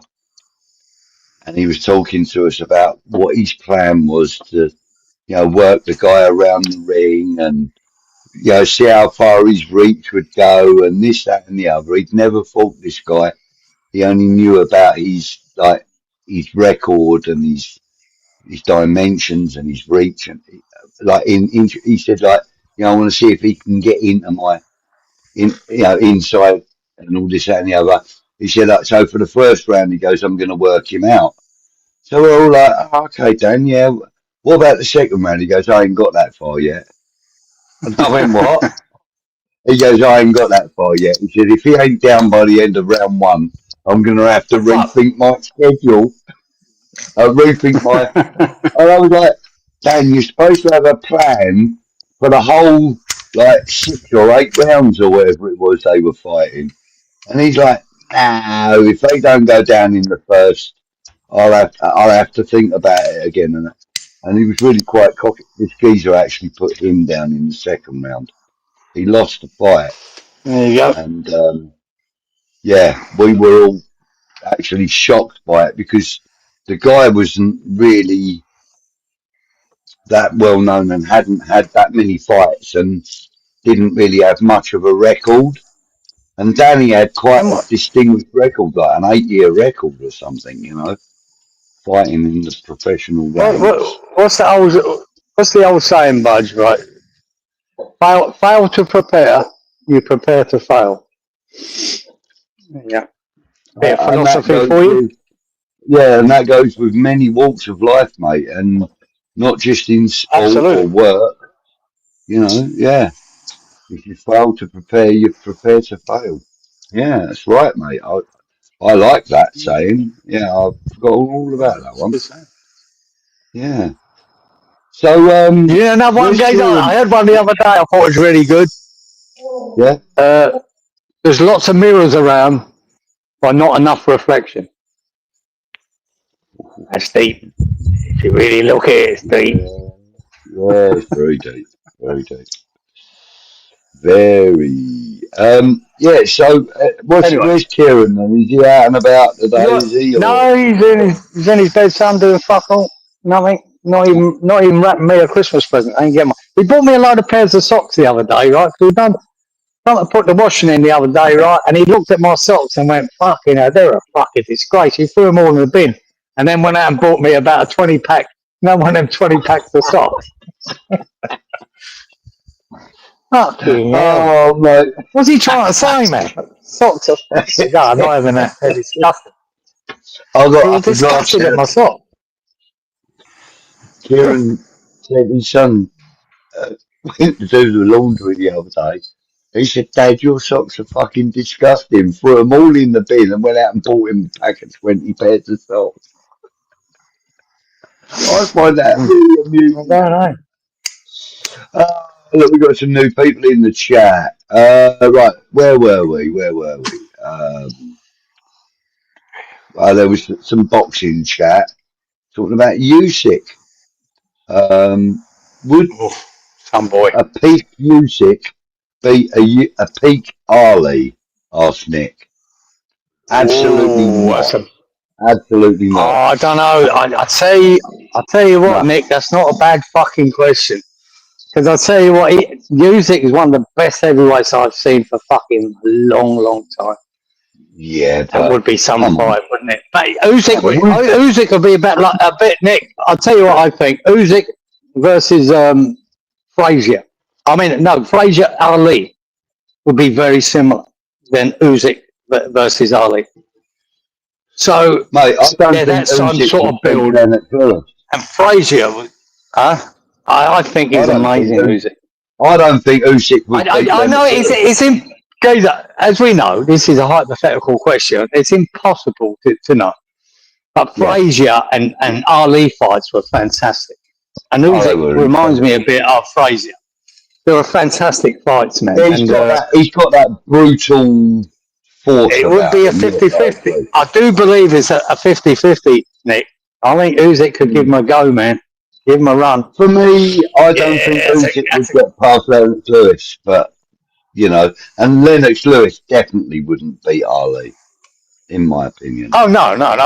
Lennox Lewis is a big puncher, though. Fucking big puncher. He was good. Yeah. But you can't go all through it. In the boxing ring. But Usyk, I think, is one of the best heavyweights we've seen for 20 fucking years. I think he beats them all. Oh. Mr. Joe the Hammer. Good evening to you, Joe. He says, Joe. Yeah, he's flattering. Boxing has moved on since Ali. I agree with that. It has definitely moved on. a lot, but I still believe that Ali, nobody would ever fight like Ali ever again, and if they ever did, they would never be as effective. You got to remember, he weren't just a mover and a talker. That man had a punch on him that rocked people's worlds, mate. He had everything, guys. He had probably the quickest jab in boxing ever. Bang, bang, bang, bang. And then the right would come out. Yeah. But he had some. What I loved about Ali's era, the boxers he had to fight were fucking top boxers as well. You know, there weren't mismatches. There's not many that were mismatches then. They were fucking top fighters, and he beat most of them. But he lost against some of them too. Point. Yeah, Damien does make a good point though. Ali wasn't a huge heavyweight. He was always on the lower scale of the heavyweights, wasn't he? But he was so fast. That's what won him most of his matches. He was just too quick for most boxers. Yeah. But I love watching him against Fraser and Foreman. Yeah. They were great fights. On. Yeah. All sports. And apparently, according to Damien, Usyk and Ali are exactly the same height, so they will have the same reach. They will have the same. I would have thought Usyk was shorter, but there you go. Maybe you're right there, Damien. I would have thought Usyk was shorter than Ali. He says he's just checked it. All right, you googled. Well, that's cheating, Damien. That's cheating. Shit. Well, there you go. Usual says that Usyk wouldn't stand a chance against the Wealdstone Raider in his prime. You're son, I'll give it ya. That's him, that fucking bloke.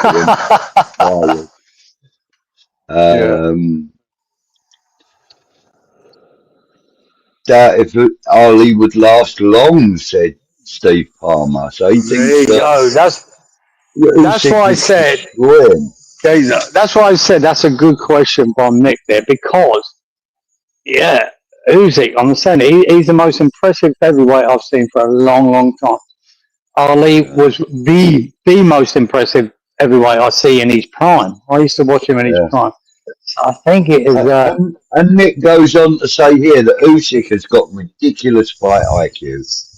Yeah, yes, absolutely, and that would be an interesting fight. That would have been an interesting fight. All right, Ricky. Well, Ricky. Yeah. R.I.P. Mark. R.I.P. Was there no one else? I wanted to know that. Yeah, Mark Taylor. I wanted to know if someone in this chat was at that Wembley Arena when he fought Simpson. But I thought there might be someone else here that was there, but maybe not. Yeah. I remember Bill Gardner and all them boys were there.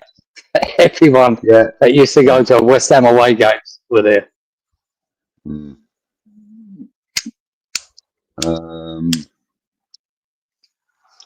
Mark says there, fail to plan to fail. And Lynn's in the house. Good evening, Lynn. First time I've seen your name pop up, but obviously you've been in before. I might have missed it. But good evening to you. Thank you for joining us. Hope you're well. Hope you have a good Christmas.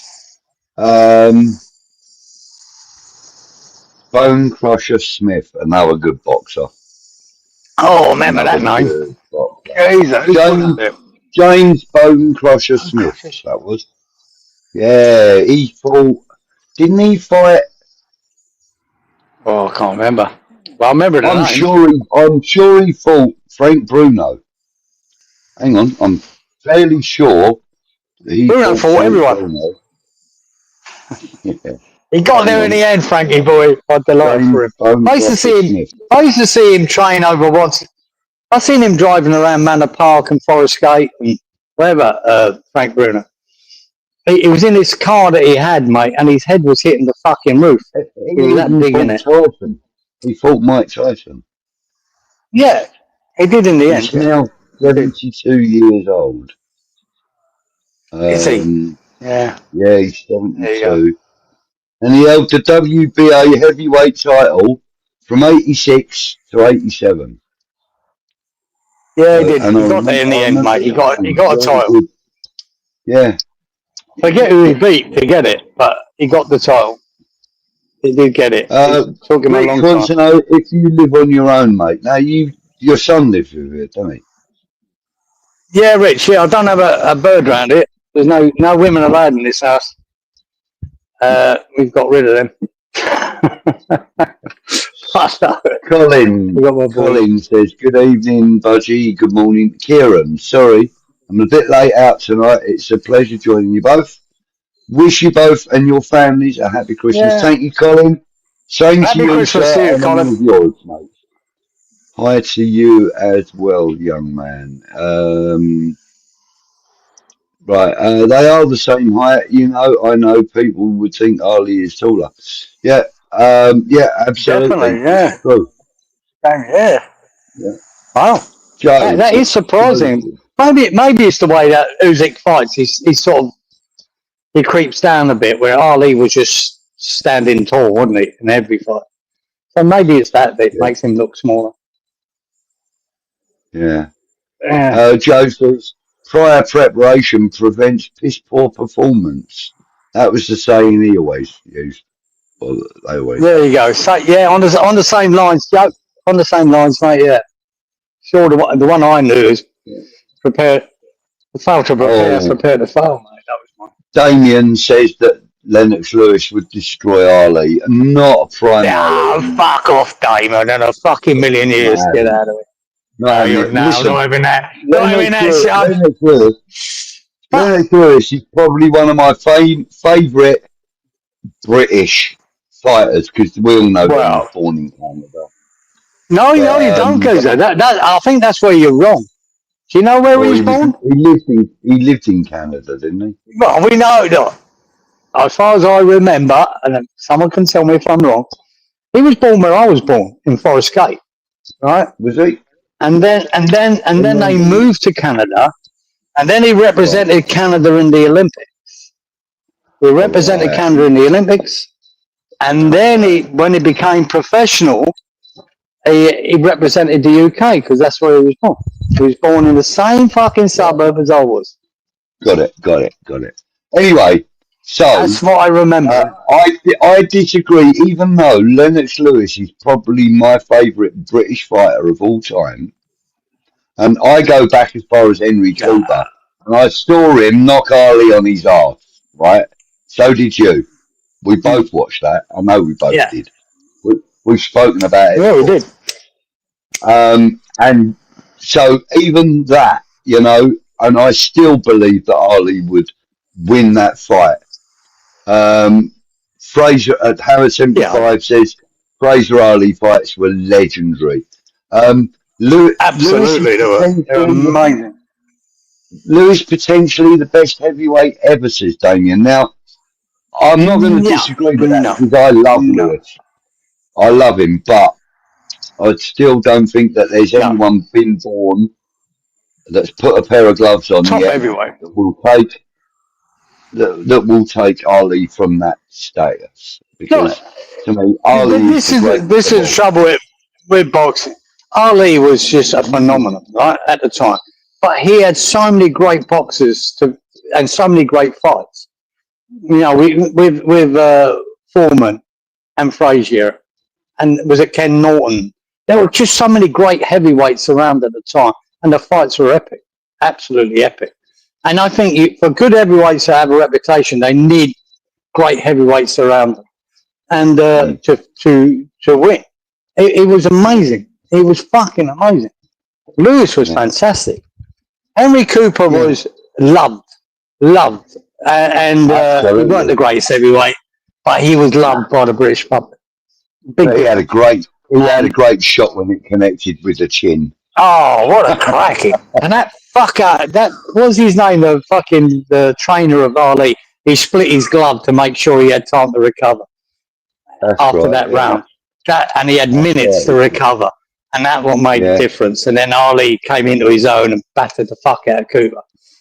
And then, if you remember then, Aussie Joe, right, as they call him here, Joe Bugner, he fought Cooper and beat Cooper, and everyone hated him because he beat Cooper because everyone loved him so much. Yeah, Everyone loved fucking every game. And then he beat him Joe to become the Bugner British. Yeah, Because he weren't everyone born in loved Britain, him. Joe Bugner. Then Joe Bugner came to Australia, and they all started calling him Aussie Joe. He started fighting here. Joe said, was he Hungarian? I can't Joe remember. Bugner, Hungarian? Joe the Hammer says, it's sacrilegious to say that anyone would beat Ali. I know. Yeah, I know. It'd be like saying there's a better defender than Bobby Moore. Yeah. Beckenbauer, Joe Beckenbauer was up there with him. Wouldn't say he's better, but he was up there. Ali cut the glove, that's right. Yeah, your lighter he did cut the glove. Is your lighter giving you shit, is it, mate? Yeah, well, I'm on my third different lighter now, guys. I think they're all ready for the bin. But, no, it's really hard to fucking go back in time. But I do like the question from Nick. Usyk, Ali, fuck me. Wouldn't that have been a fucking classic? But he had his classics. He had his classics against Frazier. And he had his classics against Norton. And he could take a punch as well. As Rich said, Ali could take a punch. You know? Yeah. When he done his rope-a-dope against Foreman and fucking done him that year, that was mental. What a fucking fight that was. It wasn't a great fight to watch, but my God, it got him in the end. It just soaked up all the pressure and let fucking Foreman run out of gas, and then pop, pop, pop. It was all over. Brilliant. It was tactics. What amazing. Amazing. Usual saying, Rocky Balboa. Adrian, I did do them all, Gazer. He'll do them all. He'll do them all of them. Yeah.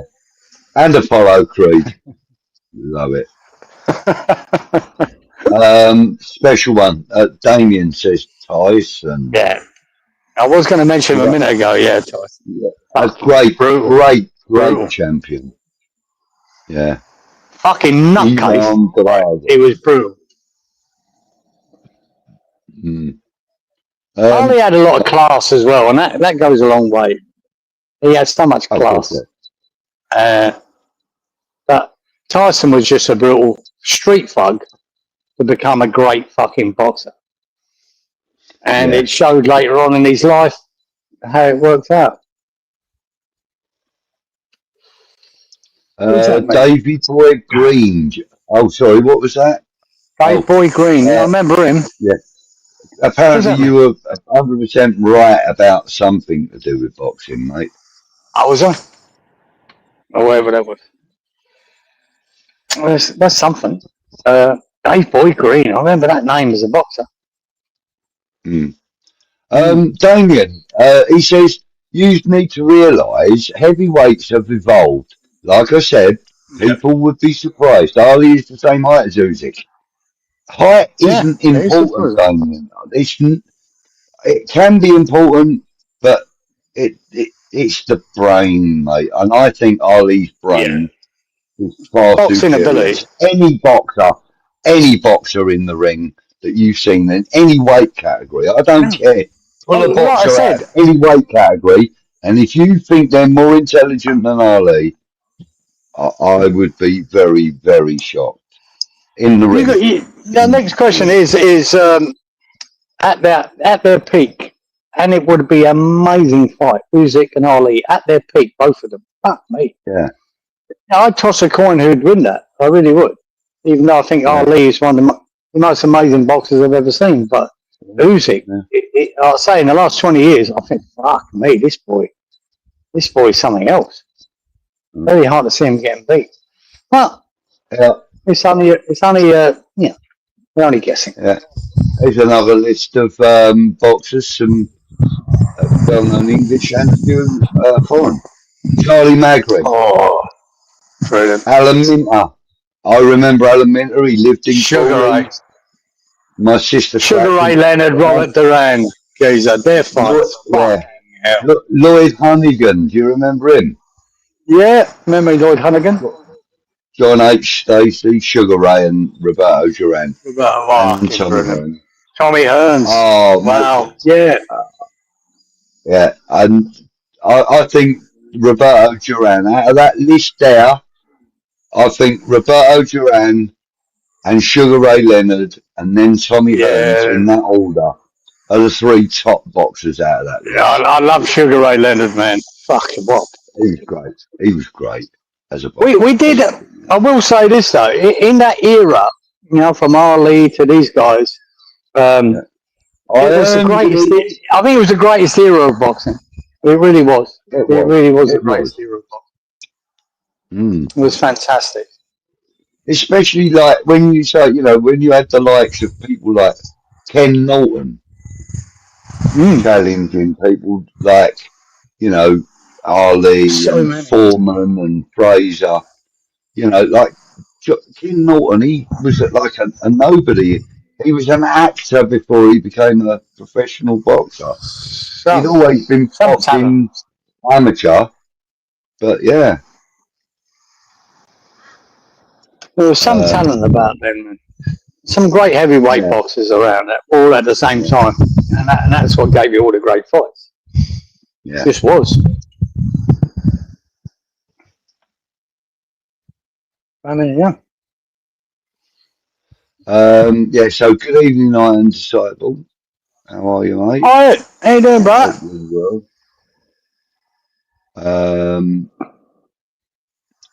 well. Gave a go and posted my first West Ham video, making it known how I came about as a supporter stateside, and it's funny. I poke fun at myself in it. Laugh out loud. Brilliant. Well, put a link in Where the is it, chat, Iron? mate. I want to watch it. Yeah, put a link in the chat, or Yeah, can we have it? give us the title of it or whatever, and we'll have a look at it, boy. Not a problem. And, you know, also, if you want to, you can come on here one evening with me and Kieran if you want, and we'll talk about how you became a West Ham fan. And you can tell us as many stories as you want about it. Iron, is there anything to do?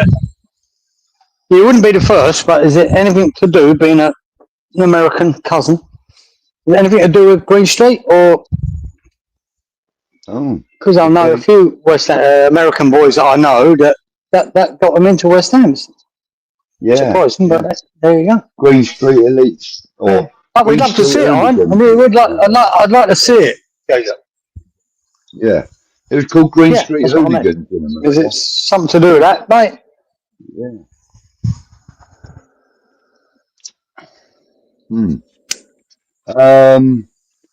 Yeah, Rich says Ali had everything. Yeah. He did, mate. Yeah. Yeah. Usual says Rocky in that last round. Cut me, Mick. Cut me. Yeah. I must say, I remember. You know. Great fight. Go on, sorry. Yeah, so, it was, yeah, mate. no, Foreman Fraser, great classic fight. Yeah, some great fights in them days. But I do remember seeing Rocky for the first time, Geezer. I was on my summer holidays in Ireland. Fuck knows what year that was, Geezer. I would probably be, I don't know, 15, 16. And watched it there. And we came out, mate, boxing down the street. It was a fantastic film, Rocky. Very dated now, I'd imagine. But at the time, it was great. Rocky was a great film. Look, Iron Disciple says, been mad enough to follow West Ham as a stateside supporter. Must be Green Street Elite watching. There you go. I thought, that's all right. Rick says even Billy Bonds would have chinned Ali.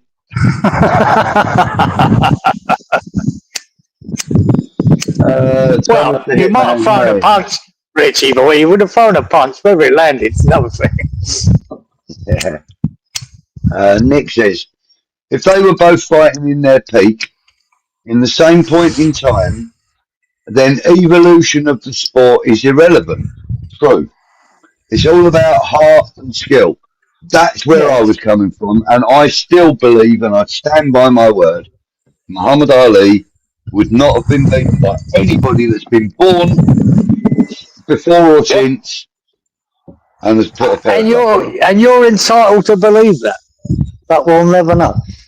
But he was the most amazing fighter we've ever seen. For a heavyweight to be that quick, that intelligent, that clever at the time. Yeah.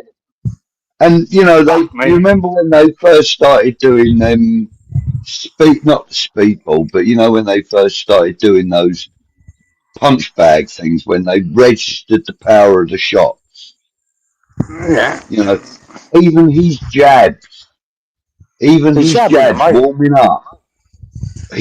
warming up were as powerful as some of the lightweights were in full flow. You know what I mean? I mean, the geezer had a lot of power, and he knew how to use it. That's I just do remember him that they timed one of his jabs. They used to time his jabs back then, which is crazy for back then. It was unbelievable. In a blink of an eye, he'd thrown it, hit you, and got it back before you fucking blinked. Yeah, it was so quick, and it was so strong. His jab was one of his assets when he first started out. Yeah, it was unreal. Yeah, you didn't even see the jab coming. Yeah, Iron said the greatest to him is Rocky Marciano. Yeah, he was good, man. He was good. Real good. That was before Ali's time. Absolutely. Unbelievable. Yeah. He was a slugger though, wasn't he, Rocky? Rocky was a slugger and a battler. He was. Good film. Good film that goes, wasn't it? Rocky Marciano film. When that De Niro, when that De Niro played Rocky Marciano, was it? Or am I getting that wrong? Yeah, I believe it was. Was it Robert De Niro played him? Robert De Niro playing Rocky Marciano. Good film. In the movie.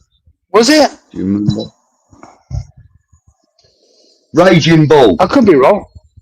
Raging Bull. Yeah. Yeah, it was. It was De Niro, wasn't it? Yeah. I'm sure it was. Roberto Duran, nickname Hands of Stone. Nice. He was a he was tough.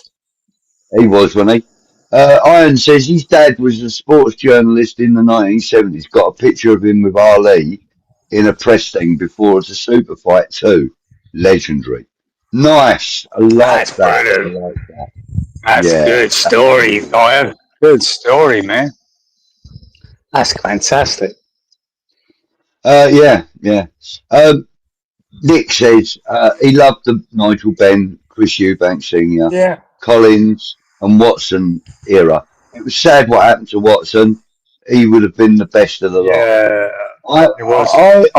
I agree with that, but I also think that the unfortunate event of him being brain damaged and stuff in a fight, you know. That was Eubank. Watson, wasn't it? It was Chris Eubank. If I remember.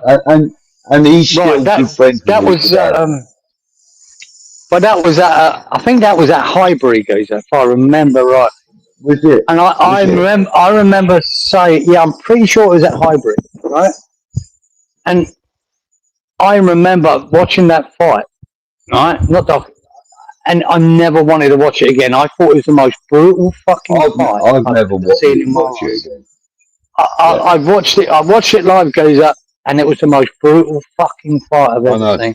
I know. And the poor fucker ends up in a wheelchair. I've never watched it again. But I've watched a video on YouTube. I believe it was done by one of the TV channels. I don't know which one. But it was reuniting Nigel Benn and Chris Eubank. Yeah. And that they also reunited Chris Eubank with Michael Watson, and it was like, nice to see you again, Michael. How have you been since I was last here? So he's a regular visitor to him, you know, and you can understand why. I mean, the guilt that man must have carried after what he did to him. I mean, it was a horrible thing for a boxer to know. It was so brutal. it was as brutal as the Roberto Duran Hearns fight, and that was, Yeah. to me, that was one of the worst fights I've ever seen. The No, brutality, you know. I just remember that fight thinking at the time, Jesus Christ, they're killing each other, man. It was fucking unbelievable. But that's boxing for you, mate. There's always a risk in there. And Jake Paul found out this week we're getting his jaw broken for a couple of places. Fucking Yeah. yeah. Yeah, Lynn says Joe Calzaghe was a great boxer, super middleweight. Yeah, he Yeah. was a great boxer. Yeah, it was good. He was really Do you good. know? Unbeaten, wasn't he? He retired unbeaten. Oh, Joe I don't know about Calzaghe. that. I'm fairly sure he retired unbeaten, then came back and got beat. I missed a lot of his fights because I moved to Australia again, so I didn't see that many of him. I just kept hearing about him, how good he was, and see highlights of his fights. I never really followed him, so I couldn't tell you. You're getting all these fighters' names like 𝗪𝗺 𝗪𝗀. That's from Rocky 3, or Rocky 3. Ivan Drago. Fucking, we're going to get Hulk Hogan next. James Sawyer, good evening to you, mate. Thank you for joining us. Don't forget that Muhammad Ali also had to have a 3-year break because of the Vietnam War. Exactly. Yeah. He did. He stood his ground on that. Huh? He was a CO, wasn't he? Conscientious objector. He was. And he stood his ground on it, and they banned him. And fuck all to do it 3 years. Didn't help him. 𝗪𝗺 𝗪𝗀, Mr. T, you're correct. Yeah.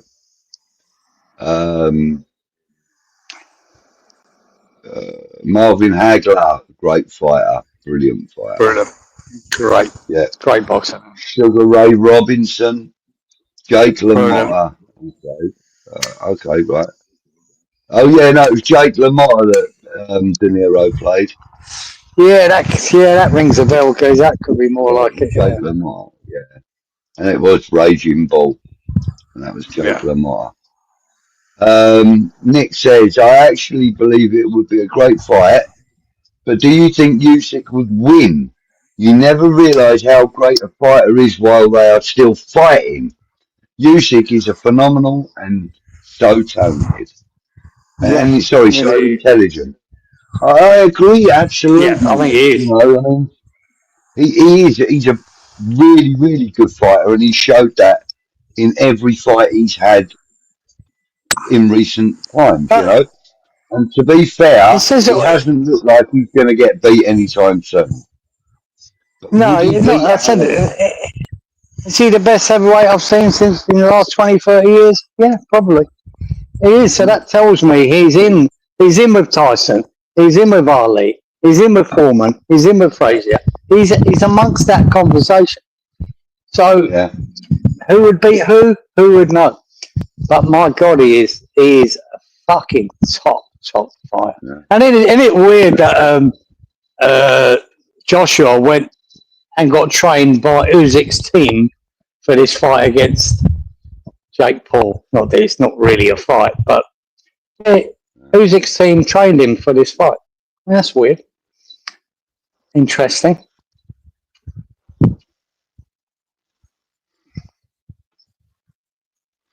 I'll tell you what, I have been watching. You guys kept coming up on our feed, Geezer, this week.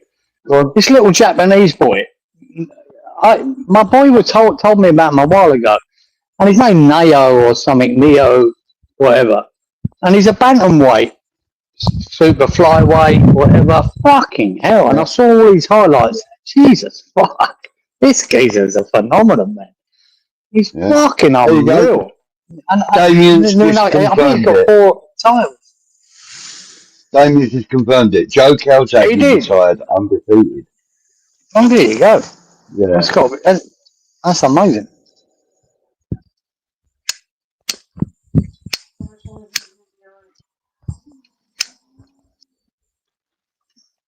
Yeah, but this little Japanese bantamweight, super flyweight, fucking, they have about 3 different weight classes that they can go to by just eating an ice cream, can't they? And Fuck me, he's won 4 world titles. I've never heard of him, and I saw his highlights of knocking people out. Fuck me, man. For a fucking skinny little fucker. Jesus, he's got some punch. Yeah. Right, so anyway, I just want to say that it is now midnight. It is now midnight in the UK. So Merry Christmas to everybody in the UK and all around the world. Merry Christmas to everybody from the UK. And also, obviously, don't forget... Merry Christmas from me, even though I've had it for 10 hours, boys. Merry Christmas to everyone in the UK. There you go. Good evening, Sean. Anyway, Nick, you should be in bed. Forgot all about that. All right, Sean. Never mind, mate. We are literally 2 hours in. It's just about midnight. Have I missed Sharp Watch? He says. Well, there wasn't much of it, but we did it at about 45 minutes into the show. So have a look. It's not really that big, but 45 minutes or so. Not exciting, mate. Not very exciting. Nah, it's not very exciting. Yeah, look, Mark says you missed it. Look, right. Okay. Listen, I know that some people have only just joined us, but we are 2 hours in, and it is Christmas Day, and I'm fucking starving. I haven't eaten since about 7 o'clock, so I'm going to get some food. Merry Christmas, everybody. Hope everybody Merry has Christmas. a great time. Have a lovely day. Hang on, somebody. Right, Rich. So where is that? There it is. Look, right there. He's put another £5 in. Merry Christmas. Oh, Richie boy. Thank you, mate. You're so generous. Thank you. You don't need to do it, but thank you. We appreciate it. Cheers, Richie boy. One of the biggest supporters. Randy says, enjoy your Christmas. Yuletide greetings, says Mark. Merry Christmas, says I am Disciple.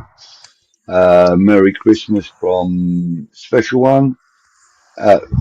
Damien, sorry, and Randy again. Right. Thanks, everybody, for all your chats. Thank you for all your super chats, everybody that has done that. We really appreciate them. Really appreciate them. And we just hope you have a great time. Listen, we will be back. Next week is New Year's Eve. So we won't be doing, I won't be available next week. So I won't be able to do one next week. But the first week in January, we will be back. All right? So not next week, but the week after. Okay, mate? You all right with that, Kieran? All good. Mate, excellent. I'm all right with anything. Excellent. Right. I do fuck all for New Year's Eve. I don't know if I am, but what I'm doing is I'm making sure that I'm available to do whatever my good lady wants to do. So, and to be fair, I haven't done anything on New Year's Eve for ages, years. So, anyway, I will catch up with you boys. very soon, everybody. Thanks for that. Thanks for everyone joining in. Thanks for everybody. And Damien, thank you, mate. And we will see you all next time. Be good. Stay safe. In a fortnight. Yeah, we'll see you in a fortnight. Have a week. Well, thanks for everyone joining in the chat, mate. We nearly didn't have a fucking chat, but we got it in the end. James Bong's just turned up. James, you've just turned up. They're leaving. Bongo. You have to watch Good timing, son. Good time. Don't forget, guys, if you do get a minute and you feel like giving us a little bit of a hype, there's that option in about half an hour's time. You can give us a hype. We've had a couple of hypes, mate. Not many, but we've had a couple. Fucking in bed by then, guys. Everyone's in bed by then. Don't fucking worry about it. You can do it in the morning. You can do it in the morning. Do it in the fucking morning. What's the matter with you, guys? Give us a Christmas present. Yeah, Right, fucking great. anyway, guys. Everybody, take care. Everybody, Thanks. thank you all for Thanks, guys. joining us. We will see you all in 2 weeks. We'll catch up with you soon, Nick, as well. We'll get you on for a fucking show, so I'll have a chat. Yeah, In a while. yeah, we will. And we will see you on the 6th of January. Take care, everybody.